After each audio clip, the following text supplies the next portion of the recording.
Lady Knights na si Julian Castro or si Jules. Paano nyo pinaghandaan itong season 99, especially for you as the team captain? Medyo nag-adjust kami ng short period of time, pero feeling ko familiar naman na yung team. Then sumali din kami sa mga pre-season league. Naghanda po kami sa tatlong aspeto. Physically, syempre sa training, sa court, meron kaming strengthening and conditioning drills. Mentally, lately, ina-advisean kami ni Coach O na i-practice yung pag-meditate namin para during sa court, like mga gipitan sa games, alam namin kung anong iisipin namin at saka uunahin namin. Spiritually kasi sa team po namin, may po kami prayer time. Kikilalanin natin ang newest head coach of the Letran Lady Knights. Coach O or si Coach Oliver Almadro. Hello, NCAA, and it's been a while. It's been a while. It's interesting how you said it's been a while, Coach, because baka maraming hindi nakakaalam na ikaw ay true-blooded Letranista. Yes. I graduated here way matagal na. But I'm really proud to be back here in Letran. For us, this is our 0 year.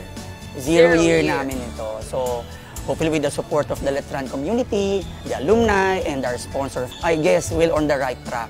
Yung training na pinapagawa niya sa amin, which is yung sistema na hindi pa namin masyado na-gets nung una, yun yung pinapasok niya sa amin kasi hindi kami sanay na, hindi pa kami ganun ka ayos ba kung ano yung pinapadap ng system sa amin. The challenge ko po is makisabay po sa sistema dito kasi iba po kasi yung sa high school tsaka iba po yung level sa college. Sabi ko nga sa kanila, if they want to change their story, they have to change their culture. Represent the school properly and represent their family. So it's the name in front and then the name at the back. So if they will be thinking that way, I guess yung kultura nila is all for the glory of Letran. And syempre may ibalik sa Letran what Letran gives to them. Sino ang team to beat nyo? Or for you, this season, sino ang nilook forward mong makalaban, maka-face-to-face sa court? Ano po talaga, yung Mapua po kasi hindi po talaga makalimutan yun sa last season. Sabi po nila Mapua daw po kasi challenging po kasi yung laro nila last season. So, feel ko po Mapua po. Sana supportan niyo po kami sa laro namin at thank you po sa lahat po.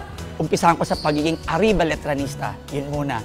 What I can say to those who supports us, the Letran community, with the sponsors, the Letran staff, students, please support us. This time, we will make sure that we will be working hard, passionately, and intensely for the greater glory of Letran. And alam naman natin na we all have this resiliency value in us. So sabi nga natin, kahit saan man tayo nagaling, there's no way, kailangan pataas lang. So hard work and prayers, yun ang kailangan namin. And pray for us also, and please support the Letran Lady Knights.